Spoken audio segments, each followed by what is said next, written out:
Cara-cara untuk istiqamah. Pertama, apa itu istiqamah? Istiqamah itu dari kata qamah ditambah ista. Qamah itu asalnya tegak, lurus, sempurna. Kalau ditambah ista, kata ista dalam bahasa Arab menunjuk pada usaha atau keinginan untuk mewujudkan sesuatu. Bisa berarti permintaan atau usaha untuk mewujudkan sesuatu. Misal, kalau wujudnya permintaan, antum pernah dengar kalimat istighfar? Istighfar itu dari kata ghafara, artinya ampunan, al-ghufru. Ditambah ista jadi istaghfara, minta ampunan. Sifatnya disebut dengan istighfar. Maka ista di sini fungsinya untuk memohon, meminta. Ada yang sifatnya usaha. Usaha untuk mewujudkan sesuatu. Misal, ta'ah, ketaatan. Ta'atun, bentuknya bisa ibadah. Haji bagian dari taat. Salat bagian dari taat. Ketika ditambah istata'a, sifatnya disebut istita'ah, maka istita'ah adalah ikhtiar usaha untuk mewujudkan ketaatan kepada Allah. Kalau dikaitkan dengan haji, artinya usaha agar bisa mewujudkan haji yang diharapkan. Ikhtiar agar bisa berhaji, singkatnya demikian. Maka disebut dengan istita'ah. Ketika Allah misalnya sampaikan man istata'a ilaihi sabila, haji itu disebutkan istata'a. Ingat, terjemahan yang paling tepat bukan diterjemahkan dengan mampu, tapi berusaha untuk mampu. Kalau diterjemahkan dengan mampu berarti terbatas pada kalangan tertentu.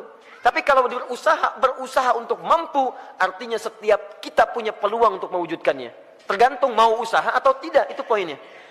Was, hati-hati dalam menerjemahkan sesuatu ya. Kadang-kadang setiap huruf bahkan harakat itu bisa memberikan makna tersendiri. Ya, antum simpulkan, saya belum istita'ah, kenapa? Belum ada harta. Betapa banyak orang kaya yang belum bisa berhaji. Dan tidak sedikit orang-orang yang dipandang tidak mampu dengan hartanya, justru dia berangkat dalam haji. Itu luar biasa. Jadi ketika antum mau mewujudkan haji atau ibadah dengan baik, tambahkan ista, iringi dengan ikhtiar untuk mewujudkannya. Seorang gadis cilik namanya Naura pernah menulis surat kepada kami. Ya, dan saya menangis membaca itu dalam kamar hotel. Dan saya mendoakan kepada Allah supaya diwujudkan cita-citanya. Ustaz Adi, saya Naura, kelas 4 SD, baru hafal 4 juz ya Ustaz Adi. Mohon doakan saya agar bisa menjadi penghafal Quran. Saya ingin jadi hafid, ingin memberikan mahkota di kepala orang tua saya. Mohon doakan Ustaz Adi, semoga saya sekeluarga bisa umrah sama Ustaz, haji ke Baitullah. Masya Allah. Saya diam, saya menangis. Dan saya bermohon kepada Allah agar menerima bagian dari doa dinda itu. Anak kecil polos menulis dengan guratan tangannya. Tum tahu apa yang terjadi? Dia cuma menuliskan kalimat, tapi kalimatnya sampai menggetarkan arsy. Saya baru tahu kemudian sehari sebelum ini, sebelum hari ini, hari Rabu kemarin. Kalau doanya sudah dijawab oleh Allah jauh sebelumnya. Dari mana doanya? Dialihkan lewat yang lain supaya ada sinergi dalam kebaikan. Syekh Ali Jabir yang pertama merespon itu. Awalnya saya ingin berangkatkan kemudian di bulan November, tapi Allah menginginkan lebih cepat dia berangkat. Kami akan berangkat umrah bulan November, tapi Allah menginginkan dia lebih cepat berangkat karena tangisannya, karena doanya, karena harapannya. Melalui Syekh Ali Jabir, Masya Allah, semoga Allah rahmati beliau, berikan kebaikan. Ya, kemudian diberikan dengan sekeluarganya umrah dari tulisan tangan anaknya yang diberangkatkan, dianya, adiknya, bapaknya, ibunya. Bayangkan bagaimana anak ini berusaha dalam kebaikan. Dan biasanya ibu bapak kalau anak sudah soleh, orang tuanya dapat. Orang tuanya akan dapat.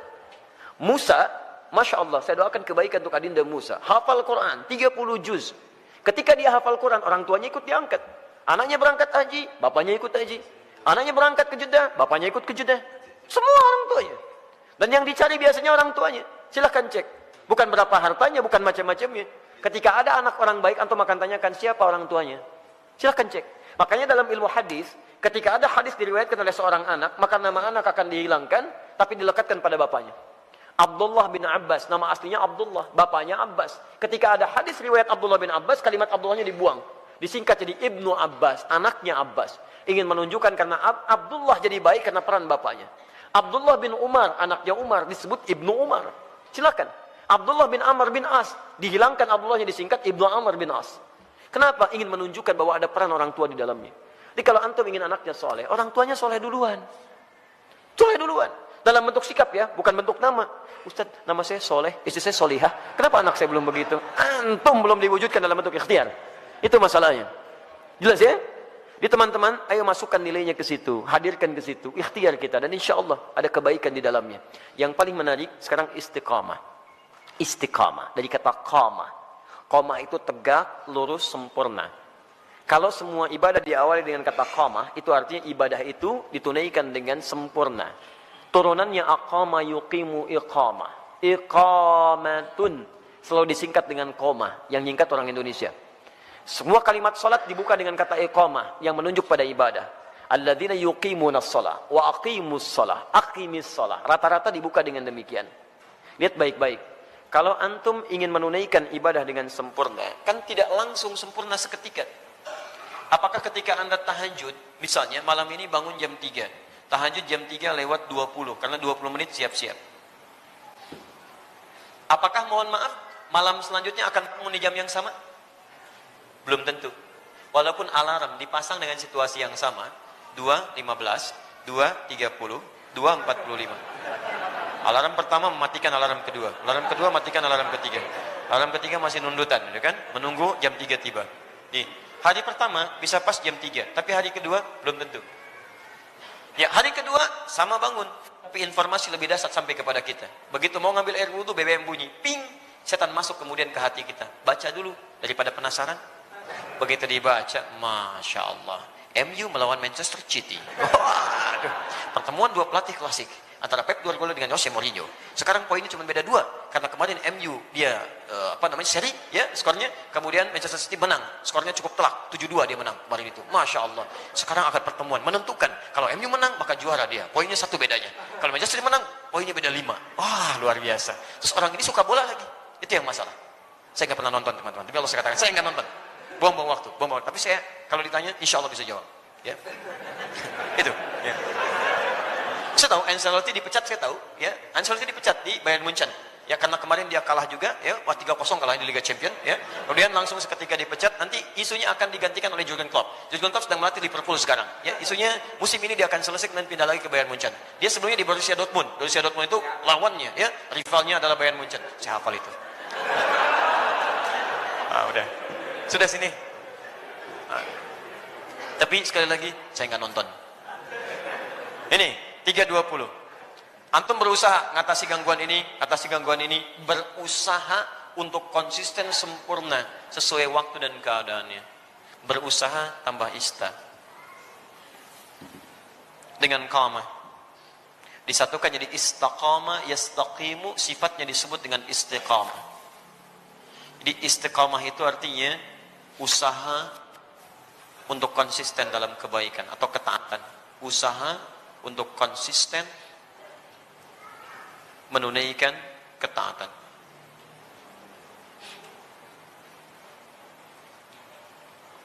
Istiqamah tahajud, istiqamah puasa, istiqamah baca Al-Quran, istiqamah berdoa dalam kebaikan. Sekarang pertanyaannya, bagaimana cara saya bisa istiqamah? Itu pertanyaan terbesarnya. 1,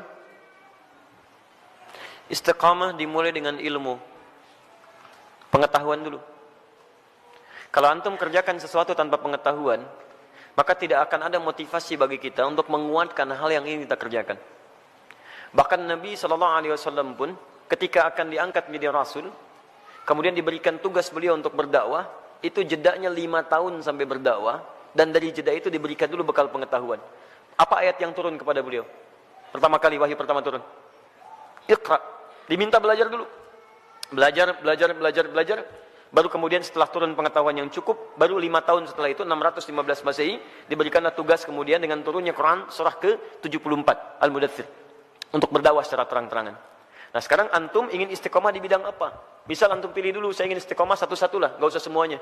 Misal saya mau istiqomah dalam sholat dulu, maka sebelum antum tunaikan ibadahnya, antum keluarkan dulu hadis-hadis, ayat-ayat dari Al-Quran, hadis dari Nabi, petunjuk sholat yang benar. Kalau antum tidak keluarkan ini, nanti antum akan istiqomah pada yang salah. Karena boleh jadi antum sholat dengan cara yang keliru. Salah takbirnya, kemudian salah rukunya, salah sujudnya, maka turunkan kemudian pengetahuannya untuk memudahkan kita dalam menunaikannya. 1. Yang kedua, keluarkan kemudian motivasi-motivasi positifnya. Ya, keutamaannya. Keutamaan itu untuk selalu memotivasi kita kala kita sedang menurun ya, dalam mengerjakan amal soleh yang dimaksudkan. Misal, itu boleh dituliskan. Saya ingin tunaikan tahajud, ingin istiqamah. Antum keluarkan keutamaan tahajud, tuliskan. Ada 4 keutamaan tahajud dalam Al-Quran. Quran surah 17 ayat 79 sampai dengan 81, paling kiri sebelah atas. 1, mengangkat karir di tempat terbaik. Asa ayyab'atsaka rabbuka maqama mahmuda. 2, mendapat bimbingan Allah saat menjalani aktivitas. Wa rabbi adkhilni mudkhala sidqin. 3, mendapat bimbingan Allah keluar dari kesulitan. Wa akhrijni mukhrajas sidqin. 4, mendapat perlindungan dari Allah ketika diganggu oleh orang lain, langsung tanpa perantara. Waj'alni min ladunka sultanan nasira. Demi Allah saya katakan ya, saya mohon kepada antum, kalau masih punya banyak tugas, pekerjaan macam-macam tuh jangan tinggalkan tahajud. Walaupun cuma 2 rakaat, witirnya 1 rakaat. Jangan tinggalkan. Kalau antum konsisten, maka nilai-nilai kebaikan akan Allah berikan. Supaya jadi motivasi, antum tuliskan itu. Tempelkan di samping kanan, di dinding tembok kita mau tidur itu, sampaikan sebelah kanan. Tempelkan. Di begitu antum mau tidur, antum bisa melihat itu. Dalam keadaan lupa pun ketika antum melihat itu, antum bisa termotivasi untuk bangun di malam harinya. Kalau bisa tambahkan kalimat di bawahnya. Ya, tambahkan kalimat di bawahnya. Apa kamu merasa sudah ada jaminan surga? Nabi aja ahli surga, tahajud. Kamu bukan nabi, bukan rasul, bukan ahli surga, gak mau tahajud. Apakah kamu masih sehat sampai malam ini? Tuliskan. Sampaikan. Dibuat kalimat-kalimat quote-quote yang indah untuk memotivasi kita ibadah. Ayo. Non-muslim aja punya quote untuk kehidupan mereka. Masa urusan akhirat kita gak punya quote yang baik? Hadirkan. Kita antum tuliskan, jadi motivasi. 2. 3, di 1 pelajari dengan ilmu, 2 keluarkan keutamaannya, 3, hadirkan ancaman-ancaman Allah saat antum menyimpang dari amal soleh yang tengah dikerjakan. Ancamannya. Misal, tadi ingin meningkatkan sholat, dimulai dengan sholat fardu, terus tiba-tiba terfikir untuk mengabaikan sholat. Karena ada proyek, terus tunda-tunda sholat, kan? Karena ada proyek tertentu, sampai Jumatan ditinggalkan, untuk mengumpulkan dunia. Maka antum boleh keluarkan ancaman Allah pada yang seperti itu, supaya tetap memacu kita, supaya bisa istiqamah. Misal, keluarkan Quran surah Al-Humazah. Ya, wailul likulli humazatin lumazah. Celaka bagi para pengumpat, itu terjemahan mushaf. Tapi kalau kita terjemahkan dengan terjemah yang menggunakan nilai bahasa, ya, ada balaghah, ada nahwu, ada saraf ya. Setiap yang ada taknya menunjuk pada perempuan. Ya, kalau kita hadirkan sekarang, celakalah bagi para sosialita yang tukang gosip. Ya, perempuan-perempuan yang senang bergosip. Alladzi jama'a mala wa addada. Ini agak unik. Biasanya kalau tak pasangannya dengan allati, tapi ini menggunakan alladzi. Alladzi menunjuk pada laki-laki bukan perempuan. Istrinya suka gosip, laki-lakinya, suaminya suka mengumpulkan harta. Di suami sibuk dalam bekerja, istrinya sibuk menggunakan harta suami untuk kumpul-kumpul, cuman gosip dan sebagainya. Lihat, alladzi jama'a mala wa addada. Yang suaminya sibuk dalam bekerja, cuman ngitung-ngitung hasil aja. Keuntungan sekian, ini sekian, ini sekian. Mama, ini yang kita dapatkan begini-begini. Ya Pak, besok Mama pakai untuk pertemuannya Pak, arisan. Itu kan cuma begitu. Berangkat, ngobrolin orang begini, macam-macam. Jadi habis di situ aja. Suaminya berangkat gelap, pulang gelap, berangkat lagi macam-macam. Gak ada kenikmatan dalam kehidupannya. Lihat, yahsabu anna malahu akhlada. Dia kira harta itu bisa membuat kekal di dalam kebahagiaannya. Perhatikan, sampai sholat ditinggalkan. Jumatan diabaikan. Karena ada orang yang berusaha meninggalkan, menukar akhirat itu untuk dunia yang semata. Ya, Quran surah ke-62, ayat ke-11, paling kiri sebelah atas. Wa idza ra'au tijaratan aw lahwan infaddu ilaiha fatarakuka qa'imah. Kul ma 'indallahi khairum minallahi wa minat tijarah. Ada sementara orang yang ketika engkau berkhutbah Muhammad, tiba-tiba maaf, dia meninggalkan engkau sendirian berkhutbah, dia kejar kemudian kafilah-kafilah dagang itu. Ayat ini turun, ini sebagai pelajaran karena dulu di awal masa Islam, awal Jumatan, Nabi sedang khutbah, tiba-tiba muncul kafilah dagang. Diskon besar, 90%, 90% lewat tuh, samping masjid. Mereka yang masih lama iman meninggalkan Nabi berkhutbah, mengejar barang dagangan itu. Lihat, selalu rumusnya begini. Kalau tidak disebutkan di Quran siapa orangnya, kapan kejadiannya, artinya kejadian itu akan berlaku umum di masa-masa selanjutnya. Dengan situasi yang berbeda. Masya Allah, antum bisnis nih, keuntungannya 10 miliar teman-teman sekalian. Tapi tanda tangannya dilakukan pas saat sholat Jumat. Pilih mana antum? Ngejar proyek 10 miliar, atau antum Jumatan dulu baru kemudian kejar proyek itu. Pilih mana? Pas tanda tangannya waktu Jumat. Yang kalau dalam ikhtiar manusia, maaf, ikut Jumat dulu lewat proyek ini. Ambil proyeknya, tertinggal Jumatnya. Pilih mana? Ikut Jumat atau ambil proyek. Dan tidak ada pilihan yang ketiga, ikut Jumat dapat 10 miliar. Nggak ada. Gak usah maksa antum, di sini saya tegas. Waktu kita terbatas. Ini yang tidak mudah. Maka bagi yang seperti ini, ada muncul ancaman Allah di dalamnya. Lihat ancamannya positif. Qul ma indallahi khairum minal lahwi minat tijarah. Katakan Muhammad pada orang-orang yang masih senang dengan yang seperti itu, menukar akhirat dengan dunianya, atau hanya senda gurau aja, canda dia dengan yang seperti itu, cuman canda aja. Allah sudah siapkan ganti yang terbaik untuk dia. Apa alasan paling logisnya? Wallahu khairur razikin, saya yang tentukan rezekinya. Ayo kamu ikut ke sana, saya buat kecelakaan di jalan. Ayo kamu dapatkan itu, maut sudah menanti kamu sekarang. Jumat tidak dapat, harta nggak diperoleh. Mau apa kamu? Kalau dia mau datang dulu, saya ganti dengan yang lebih baik. Dia dapatkan proyeknya, dia dapatkan ketenangannya. Diberikan yang terbaik. Tapi kalau antum paksa tinggalkan itu, maka ayat diteruskan. Yahsabu anna malahu akhlada. Kalla layumbadanna fil hutama. Bagi orang yang rela meninggalkan ibadahnya hanya untuk urusan dunianya, dunia dibagi dua, tijarah untuk bisnis, lahun untuk yang tidak bermanfaat. Ninggalin tahajud cuma untuk sekedar nonton-nonton yang tidak jelas. Ninggalin sholat hanya untuk sekedar nonton-nonton yang tidak jelas. Ada konser, ayo lewat. Isanya, maghribnya, ayo lewat. Silahkan. Beli tiket, beli ini, beli itu, ayo. Ada yang joget-joget, ada yang macam, ada yang mabuk ini itu. Dia itu lahun namanya. Dia kira akan abadi dengan keadaannya. Lihat baik-baik. Saya siapkan neraka spesial, namanya Hutamah. Wa ma adraka mal Hutamah? Tahukah engkau apa tipikal neraka spesial Hutamah itu? Narullahil muqadah. Neraka itu spesial karena akan dibuat membakar dari ujung sampai dengan kedalamannya. Lihat. Allati tattali'u 'alal afidah, sampai dengan ke otak yang paling dalam. Innaha 'alaihim mu'sadah. Kalau dia enggak berubah, dia neraka itu mengintai menunggu. Kamu cepat pulang ya, saya tunggu. Cepat pulang, saya tunggu. Fi 'amadim mumaddadah, dan dia tidak dibiarkan tapi terikat secara singkat. Orang yang hidupnya mau meninggalkan ibadah hanya untuk urusan dunia, maka di nerakanya nanti, di neraka gambaran singkatnya, itu akan diikat begini. Bukan dilepas. Karena nanti ada orang di neraka yang biasa itu dilepaskan. Begitu haus dia ngambil air, airnya dari timah, ambil. Mau makan, makannya dari duri. La yusminu wa la yughni min ju'. Ayo ambil dan sebagainya. Tapi yang ini enggak punya kesempatan, diikat begini. Cara membakarnya, kalau yang lain apinya langsung, kalau ini tidak. Dari ujung kaki seperti dilas. Sampai dalamnya matang. Dan ini tidak akan pernah naik kalau belum matang. Awas, matang dulu. Begitu sudah matang naik, yang ini sembuh, ini matang dulu. Sampai ke ujung akal yang paling dalam, al-afidah. Afidah itu jamak dari fuad. Yang menentukan, yang merancang kegiatan kita. Seakan-akan Allah katakan begini, ini isi otak kamu ini apa sih? Yang lain masih mikir sholat, baca Al-Quran, macam-macam. Otak kamu ini lagi. Maksiat lagi. Sampai meninggalkan ibadah, saya bakar sampai ke otak yang paling dalamnya. Supaya nampak isi otak kamu ini apa. Terus, dan diikat.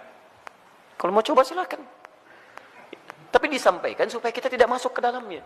Makanya antum keluarkan, tuliskan ancamannya.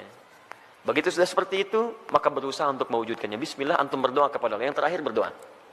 Minta supaya dikuatkan oleh Allah Subhanahu wa taala. Ya, minta supaya dikuatkan oleh Allah Subhanahu wa taala. Makanya nanti ada doa-doa. Ya, ada doa-doa untuk bisa dikuatkan dalam keimanan. Allahumma tsabbit qulubana ala dinik. Ya Allah, kuatkan hati kami ya Allah dalam tuntunan agamamu. Rabbana la tuzigh qulubana ba'da idh hadaitana. Ya, wa hab lana min ladunka rahmah innaka antal wahhab. Ya Allah, jangan geser keadaan hati saya setelah saya kuat berada di jalan-Mu ya Allah. Anugerahkan saya keturunan terbaik untuk menjaga iman kami ya Rabb. Jadi, belajar ilmunya, belajar ketentuannya, hadirkan motivasinya, jauhi kemudian ancamannya, setelah itu berdoa kepada Allah untuk dijaga. Dengan itu, fammastaqamu, disebutlah orang ini istiqamah. Tatanazzalu alaihimul malaikah, maka diturunkan oleh malaikat untuk menjaga sifat istiqamahnya. Nanti ada bisikan dari malaikat. Ada bisikan, masuk lewat sifat takwa. Di orang istiqamah itu, kalau ikhtiar tadi 4 ditempuh dengan baik, maka malaikat turun untuk menjaga dia.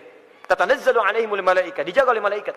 Apa penjagaannya? Bisa penjagaan terus kepada ibadah dan dijaga dari maksiat. Yang kedua, dijaga supaya tidak bersedih dalam kehidupannya. Allah khaufun alaihim walahum yahzanun. Dijaga supaya tidak sedih, artinya dia tenang. Dan dijaga supaya tidak gelisah, artinya dia senang dalam kehidupannya. Maka kalau malaikat sudah turun, Masya Allah, antum bisa rasakan sendiri. Dulu ketinggalan sholat fardu terlambat, biasa-biasa. Sekarang ketinggalan tahajud, menyesal antum. Ya Allah, ya Allah. Hebatnya, begitu ada pikiran maksiat, langsung diluruskan oleh Allah. Itu nggak baik buat saya, tinggalkan. Itu nggak bagus, tinggalkan. Nah, jadi demikian caranya bagi teman kita yang di Jember. Semoga Allah bisa berikan kebaikan-kebaikan untuk kita semua dan bisa menghadirkan sifat istiqamah dalam kehidupan kita.